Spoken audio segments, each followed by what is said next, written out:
आज हम कक्षा 10 जीव विज्ञान पढ़ेंगे। जीव विज्ञान में वाष्पोत्सर्जन। वाष्पोत्सर्जन क्या है?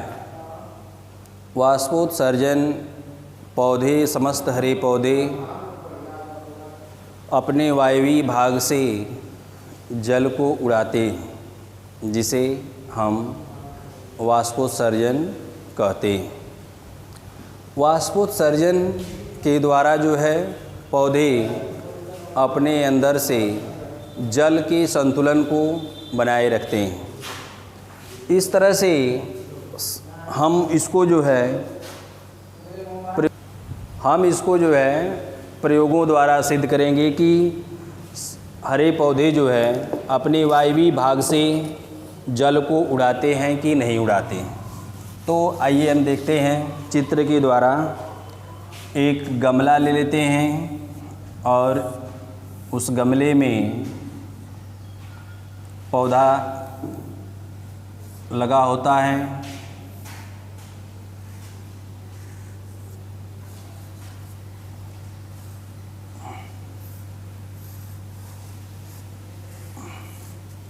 और उस पौधे के ऊपर जो है एक ठो जार लगा देते हैं। उस गमले में जो है हम जल भर देते हैं और उस गमले को पॉलीथीन से बांध देते हैं। अब इस सारे उपकरण को, पौधा हो गया, जार हो गया, गमला हो गया, इस जार को जो है उठा करके हम धूप में रखते हैं। तो क्या देखते हैं कि कुछ समय पश्चात इस गमले के ऊपरी सतह पर बूंद के रूप में जल जो है इकट्ठा हो जाता है। इससे यह सिद्ध होता है कि पौधे अपने वायवीय भाग से पत्तियों के द्वारा जल को उड़ाते रहते हैं। तो वाष्पोत्सर्जन की प्रक्रिया जो है पौधे अपने वायवीय भाग पत्तियों से, त्वचा द्वारा और रंध्रों द्वारा वही उड़ाते हैं। अब उसके बाद जो है हम पढ़ेंगे जो है उत्सर्जन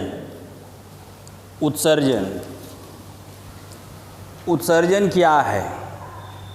उत्सर्जन का अर्थ यह होता है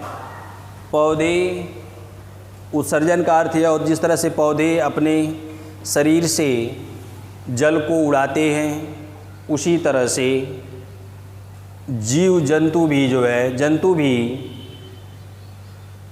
अपने शरीर से अपशिष्ट पदार्थों को उड़ाते रहते हैं। जो उनके अंदर मल, मूत्र और पसीना होता है उसको जो है वह उड़ाते रहते हैं। अगले देखेंगे हम आगे उत्सर्जन क्या है? शरीर के अंदर से अपशिष्ट पदार्थों का निकलना ही उत्सर्जन कहलाता है। जीव जो है दो प्रकार से होते हैं। कुछ जीव जो है अमीनोटेलिक होते हैं और कुछ जीव जो है यूरिकोटेलिक होते हैं। अमीनोटेलिक जैसे जितने रेंगने वाले जंतु हैं वह जो है अमीनोटेलिक होते हैं। वह जो है अपशिष्ट पदार्थों को मल के साथ जो है निकाल देते हैं, इसलिए उनको हम अमीनोटेलिक कहते हैं। अमोनिया उनके शरीर से बाहर निकलती है, पेशाब वह नहीं करते, मल के साथ ही जो है अपशिष्ट पदार्थों को बाहर निकाल देते हैं। और जीव जो है जो अपने अंदर से अपशिष्ट पदार्थ को निकालते हैं, जैसे यह जो है मनुष्य का उत्सर्जी अंग है। यह जो है वृक्क, हमारे शरीर में वृक्क जो है, यह जो वृक्क है श्रोणि मेखला में पाया जाता है। यह एक जोड़ी वृक्क कमर के ऊपरी भाग में रीढ़ रज्जु से लगा हुआ होता है। इसका वजन जो है 1.5 ग्राम होता है और यह जो है उत्सर्जी पदार्थ यूरिया को जो है अलग करने का कार्य करता है। यह जो है उत्सर्जी पदार्थ, इसमें एक जोड़ी वृक्क जो है इसमें एक वृक्क जो है खराब होने पर, किसी का अगर वृक्क एक ठो खराब हो जाता है तो एक वृक्क हम अपना दान किसी को कर सकते हैं। एक वृक्क से भी जो है हम अपने शरीर के उत्सर्जी पदार्थों को बाहर निकाल सकते हैं। तो इस तरह से जो है इस वृक्क के ऊपर जो है अधिवृक्क ग्रंथि होती है।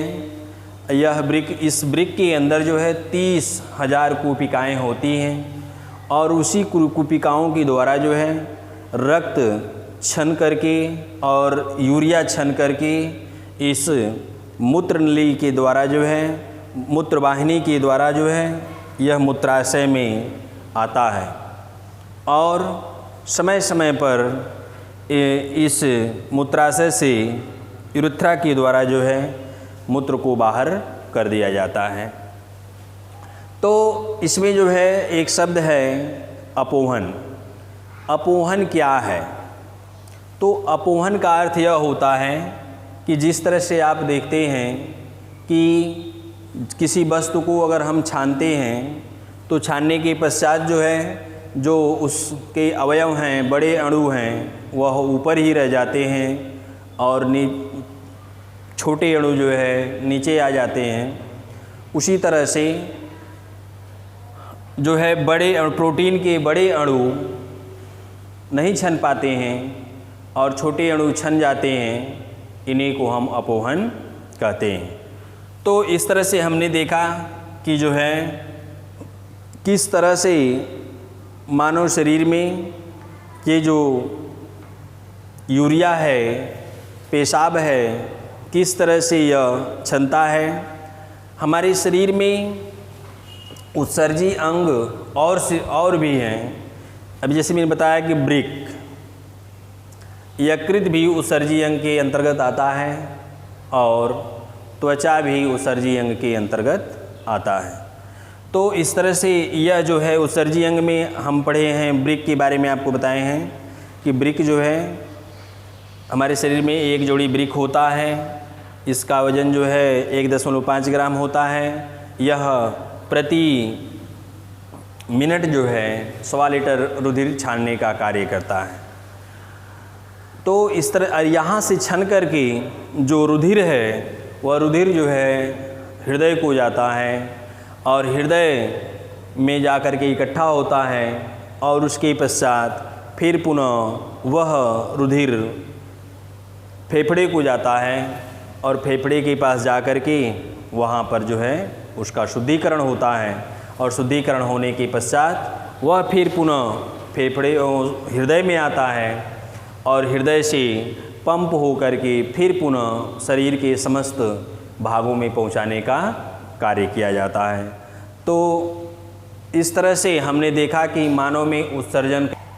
आज की वीडियो में हमने पढ़ा पौधों में वाष्पोत्सर्जन कैसे होता है, पौधे अपने अंदर से अपशिष्ट पदार्थों को कैसे उड़ाते हैं। उसके बाद हमने पढ़ा मानव में उत्सर्जन या जंतुओं में उत्सर्जन कैसे होता है। तो इस तरह से आज की वीडियो में बस इतना ही। अगली वीडियो में नेक्स्ट डे। धन्यवाद।